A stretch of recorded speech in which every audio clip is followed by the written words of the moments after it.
corrupção tem um custo altíssimo. Tem um custo financeiro, tem um custo social, mas ela tem, sobretudo, um custo moral. O cadastro traz mais segurança para a sociedade, eficiência e transparência ao Poder Judiciário. Eu diria que hoje já se encontra o stalking em diversos crimes passionais. Número de desempregados no país chega a 13.400.000 no trimestre que encerrou em abril deste ano.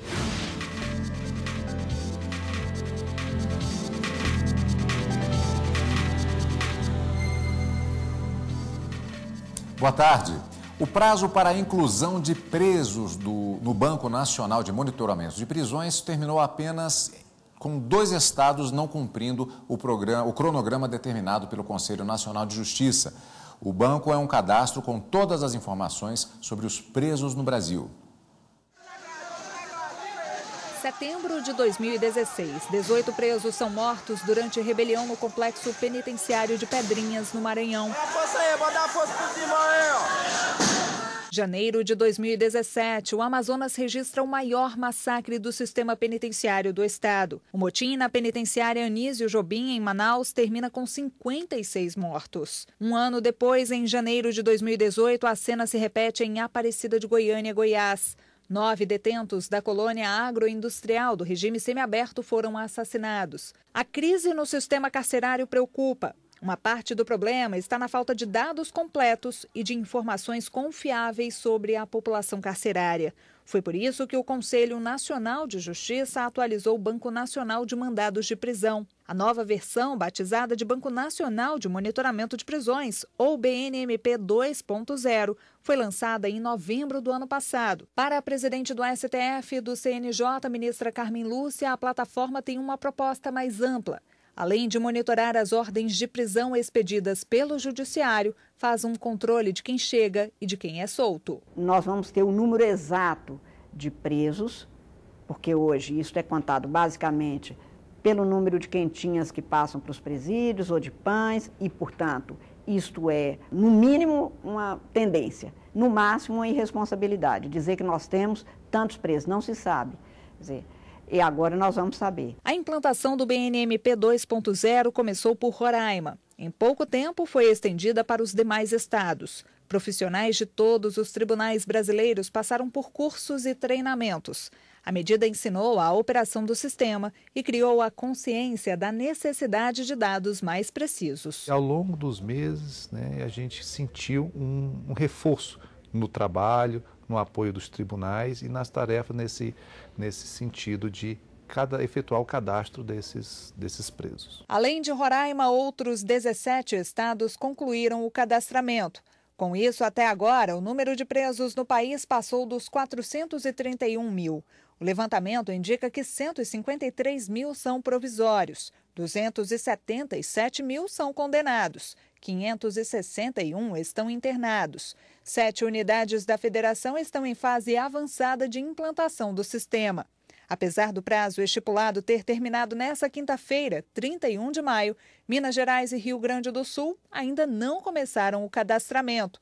Mesmo assim, o balanço é considerado positivo. O cadastro traz mais segurança para a sociedade, eficiência e transparência ao Poder Judiciário. E não é apenas uma plataforma para inserção de dados dos detentos. Em breve, as vítimas vão poder acessar o sistema e monitorar os criminosos para saber exatamente quando eles podem ser soltos. Ali a vítima poderá se autocadastrar e apontar, olha, sou vítima, processo tal, e depois ela faz um autocadastro, a unidade recebe aquela informação e a pessoa se dirige ao local e se cadastra. Com isso ela vai ter acesso, ela vai ser informada via e-mail de toda e qualquer movimentação daquela pessoa, que ela está ligada através desse determinado processo. E depois dos tribunais de justiça, o Banco Nacional de Monitoramento de Prisões será atualizado com informações dos tribunais regionais federais do país. Vai até amanhã em Curitiba o 13º Simpósio Nacional de Direito Constitucional. O maior evento da área conta com a participação de cerca de 50 juristas. Entre os participantes do simpósio estão os ministros do Supremo Tribunal Federal, Luiz Roberto Barroso e Gilmar Mendes. Em sua palestra, o ministro Barroso fez um balanço positivo dos 30 anos de democracia no Brasil. Destacou os pontos negativos e afirmou que este é o momento de combater a corrupção. A corrupção tem um custo altíssimo, tem um custo financeiro, tem um custo social, mas ela tem, sobretudo, um custo moral, que é a de você criar uma sociedade marcada pela desonestidade. Na tarde de hoje, a partir das 14 horas, a Rádio Justiça transmite ao vivo o programa Justiça na Tarde. E amanhã, o ministro Gilmar Mendes foi convidado para fazer um encerramento do simpósio. Pedro Parente, presidente da Petrobras, pede demissão do cargo. Nós vamos conversar agora com o repórter Rafael Oliveira, que tem mais informações sobre isso. Boa tarde, Rafael. Olá, Cadu. Boa tarde para você, boa tarde a todos que acompanham o Jornal da Justiça. Pedro Parente ficou exatamente 2 anos no comando da Petrobras. Em uma carta enviada ao presidente Michel Temer, Parente disse que, apesar de ter alcançado bons resultados do ponto de vista administrativo, o trabalho dele foi muito questionado à frente da estatal por causa da política de preços adotada. Disse também que a greve dos caminhoneiros e suas consequências para o país causou um debate muito acalorado e, por vezes, emocional. O Conselho Administrativo da Petrobras informou que vai anunciar um presidente interino até o fim da tarde. E, Cadu, só lembrando que a saída de Pedro Parente era uma das reivindicações dos caminhoneiros. Volto com você. Obrigado, Rafael. Em Foz do Iguaçu, no Paraná, um homem foi condenado por perseguir uma mulher. Ele também enviava mensagens sexuais à vítima, além de aparecer constantemente no local de trabalho dela. A atitude foi considerada como stalking. Entenda o que significa essa prática, que pode levar a outros crimes. A vítima trabalhava na conveniência de um posto de combustíveis. Na ação, ela alega ter sido perseguida pelo réu. A mulher teria recebido mais de 1.200 mensagens dele. O homem também ia até o local de trabalho dela, sem ser convidado. A prática foi considerada stalking. A expressão em inglês significa perseguição persistente, uma forma de violência onde o sujeito invade constantemente a privacidade da vítima por ligações telefônicas, envios de mensagens ou por correio eletrônico. O segurança foi condenado a indenizar a vítima em R$25 mil. O juiz da 3ª Vara Civil de Foz do Iguaçu entendeu que houve danos psicológicos à mulher. Ainda cabe recurso da decisão. O juiz analisou o depoimento de testemunhas e constatou que a atendente ficava nervosa e desconcertada com a presença do homem no local de trabalho dela. No Brasil, o stalking não é considerado crime, mas casos como este se enquadram na Lei de Contravenções Penais. Perturbar a tranquilidade de alguém por motivo reprovável. Pena, prisão simples de 15 dias a 2 meses ou multa. Mas a prática também pode ser enquadrada na Lei Maria da Penha. O stalking pode ser ainda a porta de entrada para outros crimes. Eu diria que hoje já se encontra o stalking em diversos crimes passionais. Há esse comportamento abusivo, intrusivo, intrometido na vida da vítima, e a conclusão disso não é apenas uma ameaça, mas sim a concretização de uma violência doméstica, de uma lesão corporal ou até mesmo de um homicídio, como nós observamos em diversos casos de conhecimento público no nosso país. E ainda nesta edição do Jornal da Justiça, IBGE revela aumento da população que não tem emprego. Número de desempregados no país chega a 13.400.000 no trimestre que encerrou em abril deste ano.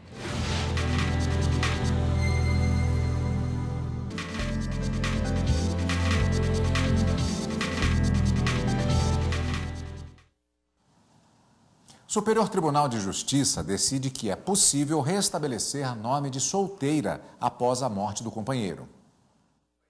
A 3ª turma do STJ fixou o entendimento considerando que o divórcio e a viuvez são associados ao mesmo fato, que é a dissolução do vínculo conjugal. Portanto, não há justificativa para que apenas em caso de divórcio a pessoa possa retomar o nome de solteiro. No caso analisado, uma viúva justificou a necessidade do restabelecimento de seu nome original para reparar uma dívida moral com o pai, que teria ficado decepcionado quando ela se casou e optou por incluir o sobrenome do marido.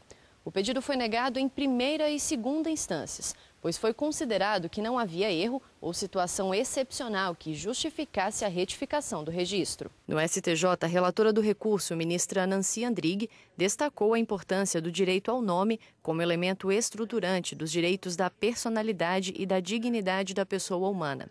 Quanto à dívida moral, a relatora considerou que os cônjuges se casaram na década de 80, em uma sociedade bastante tradicional e conservadora nos aspectos familiares, e que, assim, a situação delicada deveria ser analisada. Por unanimidade, a terceira turma acatou o recurso da mulher e considerou que impedir a retomada do nome de solteira na hipótese de falecimento representaria grave violação aos direitos de personalidade. Levantamento do IBGE revela aumento significativo da população brasileira que não tem emprego.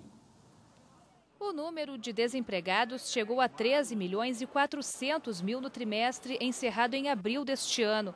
Isto representa um aumento de 5,7% em relação aos 12.700.000 desocupados registrados no trimestre anterior. Já na comparação com o mesmo período de 2017, houve uma queda de 4,5% na massa de desempregados, uma vez que naquele período eram 14 milhões de desocupados no país. A população ocupada, que tem algum tipo de renda, chegou a 90.700.000 no trimestre que fechou em abril deste ano, cerca de 1% menor do que no trimestre encerrado em janeiro. Já o número de empregados com carteira de trabalho assinada, que ficou em quase 33 milhões, apresentou queda de 1,7% tanto em comparação ao último trimestre, quanto em relação ao mesmo período do ano passado. Em nota, o Ministério do Trabalho disse que o primeiro trimestre de 2018 apresentou um crescimento de mais de 200 mil vagas de empregos formais, o que indicaria uma recuperação dos postos de trabalho no país. A renda média do brasileiro foi de R$ 2.169 de janeiro a março deste ano. Se anunciava uma melhoria do emprego e, na realidade, isso não está ocorrendo. O que está estável, não é? São a renda do trabalhador, dos que continuam trabalhando, né? E a massa salarial. Acontece que há um ingresso crescente de gente, né? Digamos assim, na força de trabalho. E, consequentemente, seria de se esperar realmente que houvesse um aumento da procura.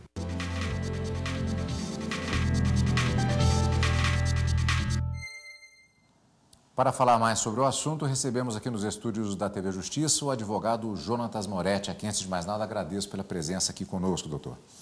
Então, gostaria de começar falando a respeito desse... É um assunto que a gente até nem gosta muito de abordar. Falar de desemprego sempre são notícias ruins para o trabalhador brasileiro e até para a economia de uma maneira geral.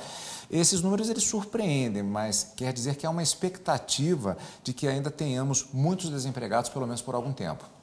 Infelizmente, sim. Veja... o mercado de trabalho ele é muito afetado pela situação econômica do país. O Brasil viveu 2 e 3 anos de recessão e agora tem um crescimento muito baixo, de menos de 1%. Então, como a economia não está crescendo, a tendência é que o desemprego ou se mantém nesse nível muito ruim ou aumente. Em especial porque o setor privado não está investindo e o setor público, em especial após a promulgação da emenda constitucional 95, congelou seus investimentos. Então, sem investimento público e sem investimento privado, a economia tende a ficar ainda muito frágil. Agora, essa situação que, em princípio, está se finalizando, mas que o seu auge, de repente, aconteceu agora exatamente, particularmente no final de semana, com relação à greve dos caminhoneiros e também a questão da Petrobras, isso pode fazer com que esses números ainda aumentem, considerando o prejuízo que já foi causado para a economia? Pode aumentar um pouco, em especial no trabalhador informal, aquele que trabalha nos portos, aquele trabalho que ele vai para o porto para carregar os caminhões e se não tem caminhão ele não consegue trabalhar. Então, quando ele passa muitos dias sem exercer sua função, numa próxima estatística ele vai ser considerado como desocupado. E como é que fica a situação agora desse período em relação, por exemplo, a pessoas que tenham sido demitidas, aqueles caminhoneiros que têm vínculo com empresas? Eles podem ser demitidos sem nenhum direito, seria justa causa? Como se caracteriza a situação? Veja, primeiramente, tanto o Tribunal Superior do Trabalho, o STF, tem entendimento pacífico, já simulado pelo Supremo, que não pode haver demissão durante o movimento grevista. E segundo, que aderir à greve também não é condição para decretação de justa causa. Então, porventura, se houver demissão após a greve, os trabalhadores receberão todos os direitos normais de uma rescisão contratual. 13º proporcional, férias proporcionais, FGTS, a multa sobre o FGTS. Agora, a depender da multa, analisando caso a caso, pode verificar se não está havendo uma prática antissindical. Por fim, Cadu, eu acho que não vai haver demissão porque quem acompanhou o movimento grevista dos caminhoneiros observou que os patrões estavam satisfeitos ou aderindo também à greve. Inclusive, o ministro da Justiça chegou a suspeitar de que teria a prática de lockout por parte dos trabalhadores, por parte dos patrões. Então, eu acho que não vão haver demissões. E no caso da greve ser declarada ilegal, como está sendo a discussão em relação à greve da Petrobras? Ainda assim não caberia a demissão pela adesão à greve. O direito de fazer greve é um direito constitucional, ainda que a Justiça decrete a lei ilegal. E agora também, nesses dias, acompanhamos situações de motoristas que foram agredidos, o registro de pelo menos uma morte, inclusive. Existe direito ou a possibilidade de impetração de uma ação pedindo algum tipo de indenização, considerando que, nesse caso, eles estariam trabalhando efetivamente? Sim. Quem acompanhou as greves observaram que todos os motoristas que foram agredidos são motoristas que não haviam aderido à greve, portanto, estavam exercendo o seu trabalho. Então, ao exercer o seu trabalho e sofrer uma agressão, a Justiça vai considerar isso como um acidente de trabalho. E se ele for afastado do trabalho, vai receber todos os direitos pela Previdência Social e, a depender do caso, ele pode receber uma indenização por dano material, em caso de destruição do caminhão, e dano moral. Os advogados trabalhistas acompanham muitas vezes também a própria situação do mercado. Será que há uma expectativa, considerando-se o período, estamos chegando ao meio do ano, de volta de vagas diante da situação econômica do país? Não, eu entendo que não, porque, como disse anteriormente, a economia está muito estagnada, carece de investimento e a reforma trabalhista ainda é cedo para fazer conclusões, mas a tendência é que ela tenha aumentado a informalidade. Ou seja, era exatamente a pergunta que eu faria agora. A expectativa é de aumento exatamente do trabalho informal, portanto. Sim, em 2017, pela primeira vez na nossa história, nós tivemos mais trabalhadores informais do que trabalhadores formais. Isso, na minha opinião, tem dois fatores. O aumento do desemprego, porque se você tem um trabalho formal demitido, para se sustentar e sustentar a sua família, a tendência natural é você ir para a informalidade. Trabalhar por conta própria, fazer comércio de alimentos informais, porque a alimentação é algo que nunca diminui. E o segundo é que a reforma trabalhista, na minha opinião, ela fortaleceu a informalidade. Apesar de permitir a formalidade do trabalho intermitente, por exemplo, ela fortaleceu muito a terceirização e a pejotização, o que é o braço forte da informalidade. É aquilo que eu disse no início da entrevista, gostaríamos de falar sobre assuntos relacionados ao aumento da possibilidade de emprego no país, mas infelizmente é o tema que temos de abordar, temos de acompanhar e por isso eu agradeço justamente os seus esclarecimentos. Sempre voltaremos ao tema, sempre que necessário aqui na TV Justiça. Muito obrigado pela participação. Obrigado pela oportunidade. E no próximo bloco do Jornal da Justiça, você vai ver, no quadro Profissões, conheça dois irmãos que fazem hambúrgueres em uma bicicleta. As novidades nesse tipo de comércio não param. Agora existem as food bikes.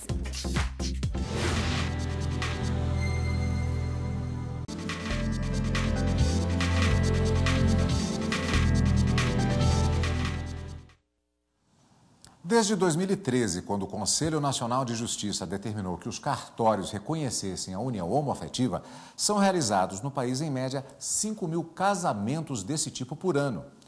Para muitos dos casais, a resolução do CNJ veio oficializar e garantir direitos a quem já vivia sob o mesmo teto, mas sofria discriminação. Foram pouco mais de 2 anos de namoro quando Kleber e Ricardo decidiram oficializar a união. Procuraram um cartório e deram entrada no registro civil, que foi feito durante a cerimônia de casamento no ano passado. O objetivo dos dois era um só: garantir os direitos previstos nas relações, como herança e inscrição do cônjuge como dependente, por exemplo, no imposto de renda. Eu acho que isso é o fluxo natural das coisas. Os relacionamentos homoafetivos, eles existem há muitos anos. E as pessoas tinham que recorrer à justiça para garantir direitos que já estavam garantidos pelas próprias pessoas. Elas tinham essa vontade, né? Então, na medida que isso acontece juridicamente, eu entendo que seguiu o fluxo que deveria seguir. Ricardo é servidor público na Vara de Família do Tribunal de Justiça do Distrito Federal e conta que vê com frequência casos de pessoas que não casaram civilmente e têm dificuldade para comprovar a união estável. O processo probatório é muito desgastante, principalmente se tiver um reconhecimento de união pós-morte. Você tem que trazer os herdeiros para provar que você teve uma união.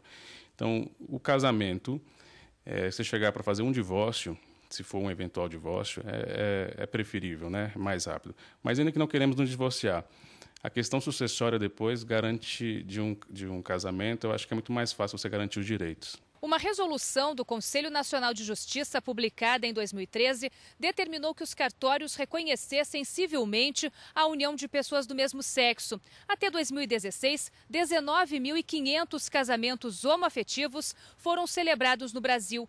O balanço de 2017 deve ser divulgado em outubro e tudo indica que vai manter a média de 5.000 matrimônios por ano. As uniões homoafetivas representam 0,4% do total de casamentos. O cartório que se recusar a fazer o serviço está sujeito a ter uma reclamação protocolada para o juiz corregedor e abertura de processo administrativo. Este tabelião explica que o procedimento para oficializar a união é o mesmo de casais heterossexuais. Aqui, todo casamento, a gente considera a mesma coisa, né? Seja homoafetivo ou não, o tratamento é mesmo, né? Ou seja, em relação à documentação, em relação ao tratamento, tudo é a mesma coisa, é como se fosse o mesmo tipo de casamento. No quadro Profissões de hoje, você vai conhecer dois irmãos que montaram um negócio bem diferente. Eles vendem hambúrgueres artesanais em uma bicicleta. Isso mesmo, são as chamadas food bikes.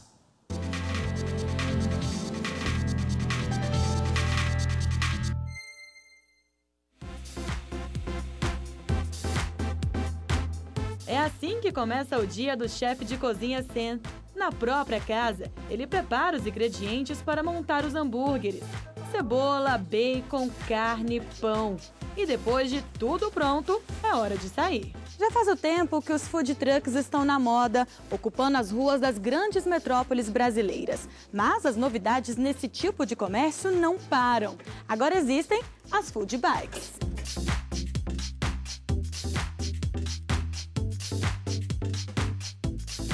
São cerca de 4 quilômetros de pedaladas até chegar ao ponto de vendas.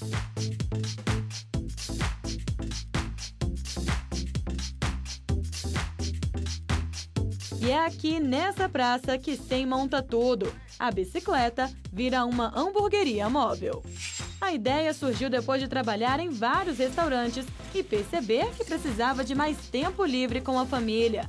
Então, por que não montar o próprio negócio? Eu fiquei meio cansado de trabalhar para os outros, sendo que eu vi que eu era capaz de fazer algo para mim e algo que eu gostasse, me desse prazer e que eu fosse conhecido pelas pessoas e não ficasse trancado dentro de uma cozinha e só ser chamado quando solicitado.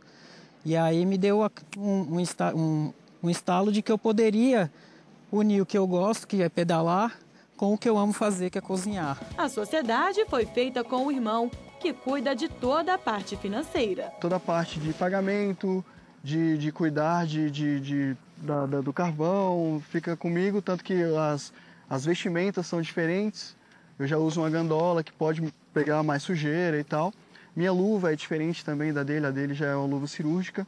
A minha já é diferente, mas para transpirar mesmo. Para dar aquele toque diferenciado e chamar a atenção de todos, a bicicleta foi toda adaptada. E aí a gente tem um amigo que o pai dele é serralheiro e ele nos ajudou a projetar a bike. Então eu desenhei a bike, eu fiz o desenho à mão, e aí passou o projeto para o AutoCAD e aí a gente foi desenvolvendo o projeto dentro da serralheria. Eu pude escolher cada material que tem na minha bike e isso me diferencia no mercado das que vem por aí. E não é só a bicicleta que tem todo esse diferencial, não.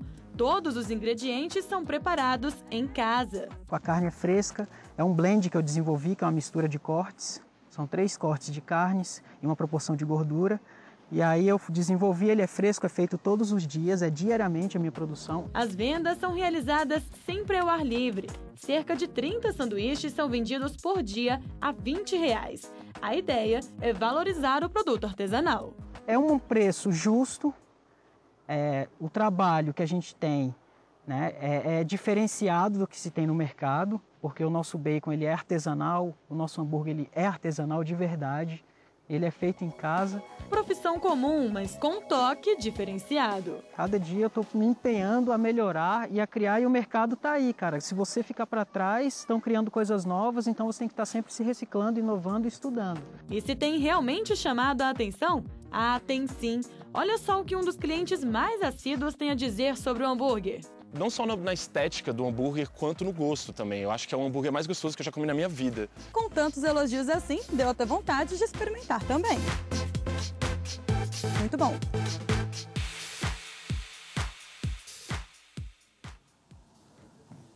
E feito na grelha, hein? Gostei. Agora você pode acessar nossa programação, rever reportagens e os programas da emissora no novo canal da TV Justiça no YouTube. É muito simples. Basta acessar youtube.com/TV Justiça Oficial.